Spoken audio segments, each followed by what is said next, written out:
All right, I thought I would talk about some of the tools that I sand and fix dolls with. So, since I do my nails, I've got a bunch of these nail files laying around. I love Tropical Shine because although they're a little bit off with the coarseness, they're like the perfect kind of off.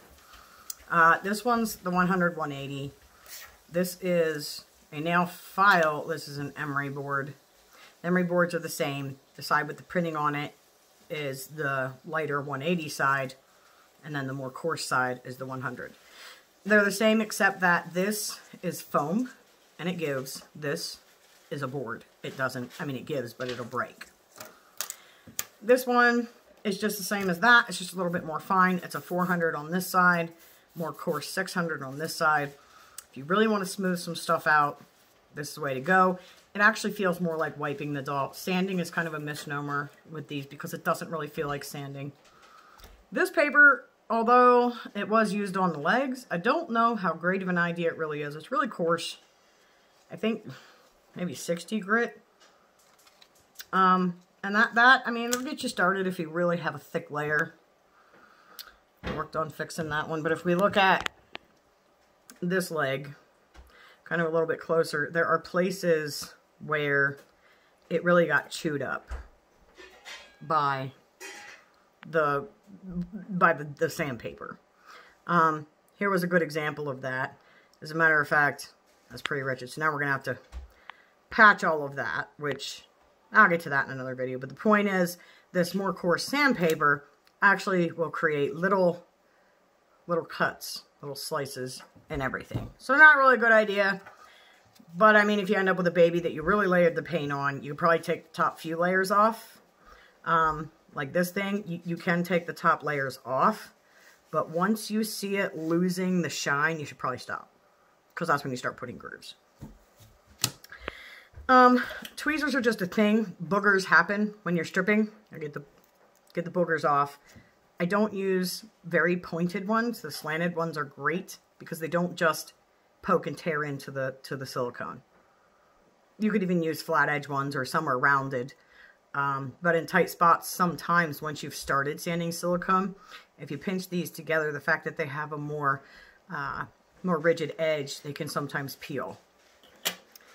These are dangerous ground. So useful in a lot of ways, but dangerous. So if you got something that you painted, and again, we'll get into the patching bit on this later.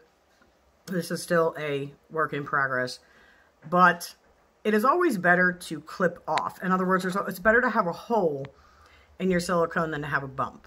So if you've got a place where it's just kind of bumped up, you clip it with these. The other thing is, while you're painting, if you keep them real close to the surface, you can pick boogers that are a little more stuck with them. I wouldn't do that. I've put many chunks into a piece by trying to pick it with these. These are nice for certain things, but be easy, be careful. But don't worry if you do put a big, chop and gouge in the thing. We can patch over that and smooth it over. So those were the legs that were sanded. I've been working on the head. And the face is coming out a lot smoother. I have not dug into the original silicone. I've been starting with this larger one kind of on the bigger open areas. Obviously, it's going to be awkward to try to use it in around the eyes. This did very well getting into a lot of these spaces. But there's a few things about it you got to understand, and that's that it has the sharp edges. Because it has sharp edges, you have to take another file and you kind of want them at an angle. So what you're going to do is you just file the sides of this smooth so that these aren't sharp because they'll cut right into the baby. And that's not cool. When I was doing the ear, this worked. I made do with this for the rest of the face. But then I started into the ear, and clearly there are spaces in here that you're not going to get a nail file into very easy. So you just take one of these and you cut it. And I made a couple different smaller pieces that fit very nicely into there.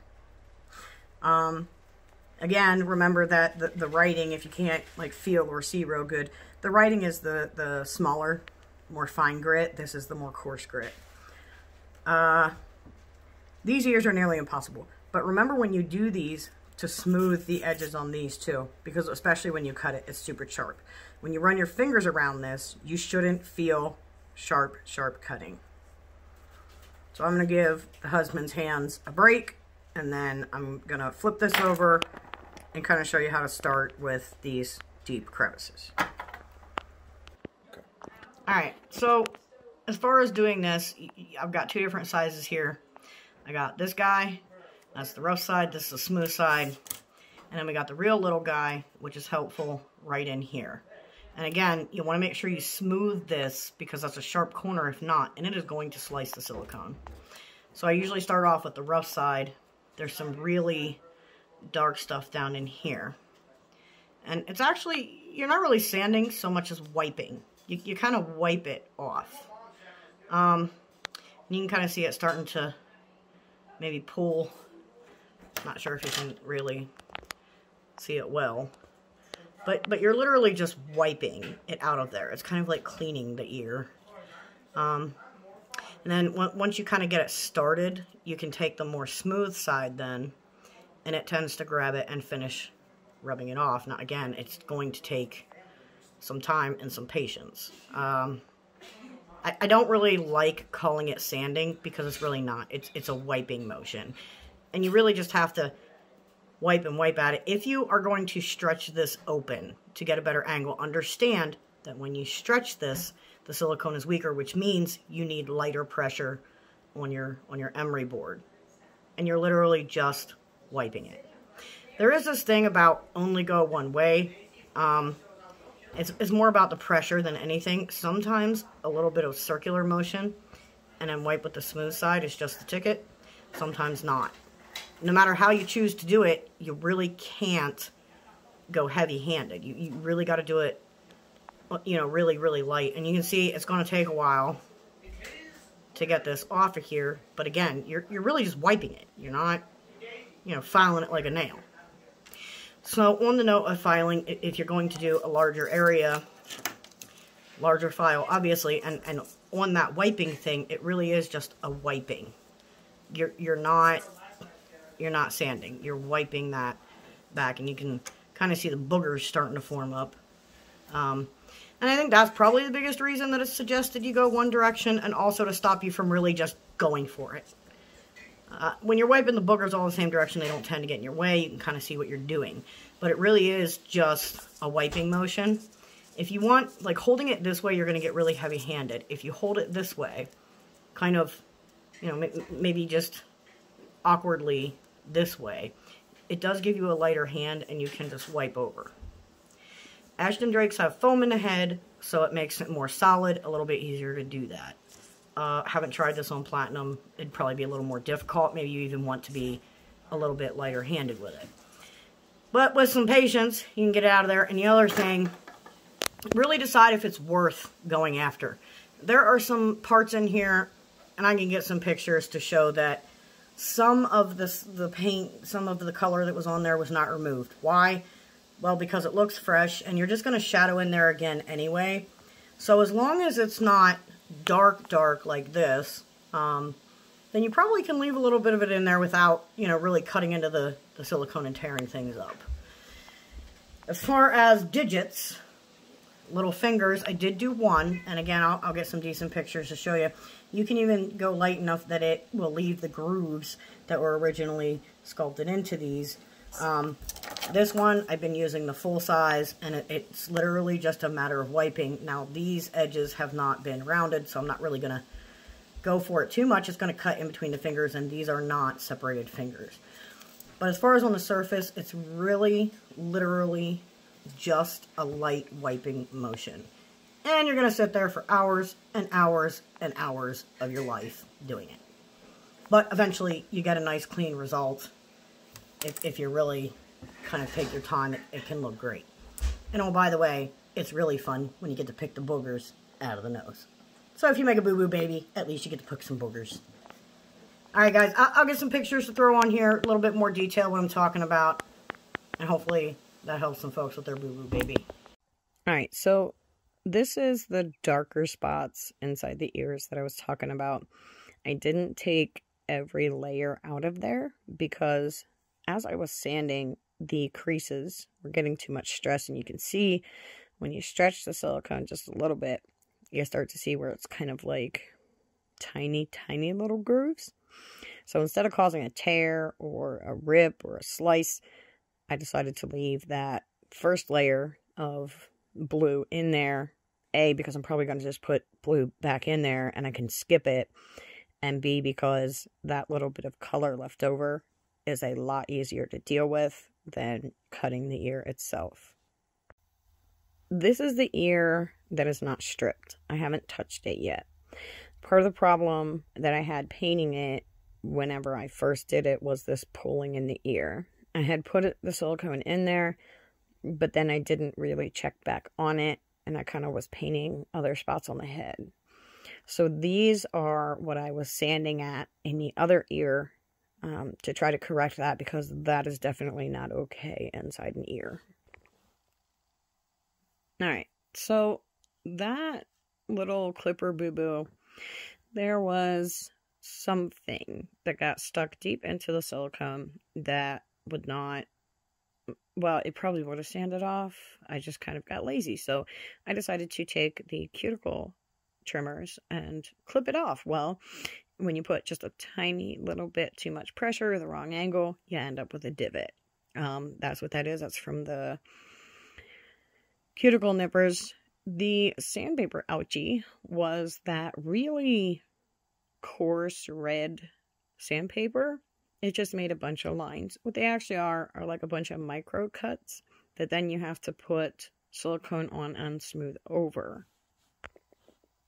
So this is an example of that red paper. I was kind of wiping it from the thigh down to the calf, kind of trying to get in that crease there.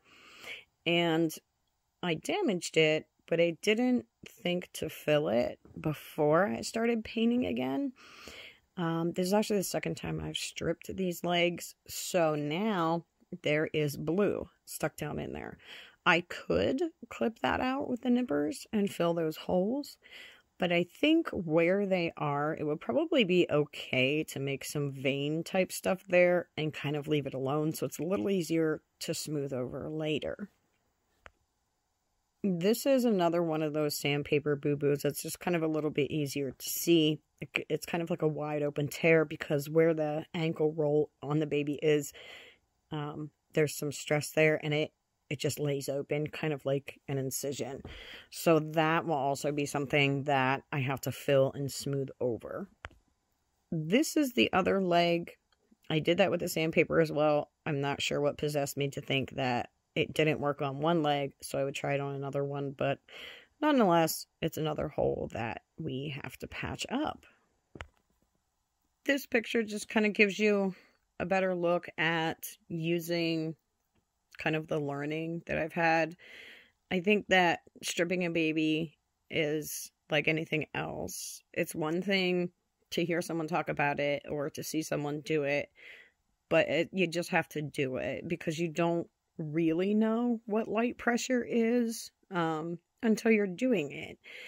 If you do have a boo-boo baby, I think the best thing for you to do, if it's a kit like this, and has a cloth body, where the head and limbs go into the body, that silicone no one will see once the doll's put back together.